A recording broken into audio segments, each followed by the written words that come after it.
ma aaminaysaa ninkan oo lagu magacaabo Michael Lotito inuu hore u cunay 18 baaskiil 7 telefisyon hal diyaarad oo diyaarad caadiga la raaco inuu cunay iyo dhalooyin aad iyo aad u tiro badan iyo waliba telefisyono aad iyo aad u fara badan inuu cunay ninkan waa ay soo dhaaftay hebel hunguri weyne iyo intaas waa soo dhaaftay sheekadiis waa sheeko la yaab leh ninkan qisadiis ayaa noqotay mid aad iyo aad loola yaabo adduunka oo dhan ay madax la qabsadaan ay la yaabaan sheekadiis haddaba ninkan waxaa lagu magacaabaa Michael Lotito waxa uu u dhashay dalka Faransiiska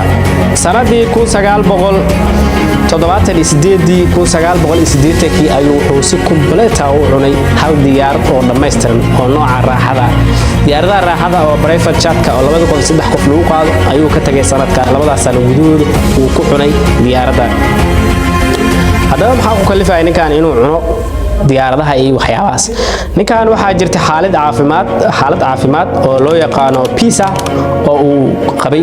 xaaladaasi ayaan la sheegay inay tahay mid naadir oo adduunka aan hore looga arag nooceeda Michael waxa uu lahaay calool aad iyo aad u adag iyo mindhiciro si gaar ah u dhisay dheefshiid xoog badan oo awood u leh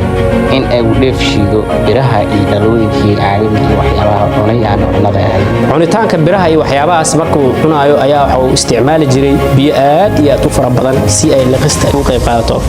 ugu dambeyntii ninkan waxa uu geeriyooday 2007 xaalad caafimaad awgeed oo aan xiriir la lahayn biraha iyo waxyaabaha uu cunayo ninkan ayaa sida caadiga u noolaa cuntooyinka caadiga cuni jiray laakiin wuxuu iska jeclaa inuu cuno biraha iyo waxyaabaha la midka haddii taqaalid qof jecel inuu waxyaabaha caadiga ahayn sida biraha iyo plastikada iyo waxaan cuntooyinka caadiga la yaqaan ahayn cunaa haddii taqaalid fadlan comment ugu wadaag oo Soomaaliya aad iyo aad maasantiin dhamaantiin muuqaalkan share gareeya sidoo kale haddii video-ga ka hesheen like sar